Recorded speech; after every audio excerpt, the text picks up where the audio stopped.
Welcome to the Salmon Runs YouTube. Enjoy the video. You need cellular data active and a password ready. Open settings and go straight to cellular. Once there, make sure cellular data is on, then tap Personal Hotspot and enable Allow others to join so devices can see your network.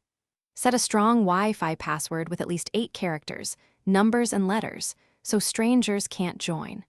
Once done, note the hotspot name shown under the toggle. You'll use that SSID when connecting other devices, and it keeps things simple and secure. Now connect the client device. Choose Wi-Fi for phones/tablets, Bluetooth for hands-free or pairing, or USB for a stable laptop link. Make sure you select the iPhone's SSID and enter the password.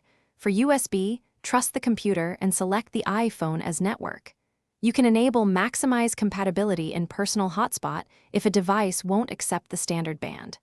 Meanwhile, watch cellular data usage in settings so you don't hit limits, and pause heavy uploads. Streaming and backups drain your hotspot fast. To finish, disconnect devices and toggle Allow others to join off.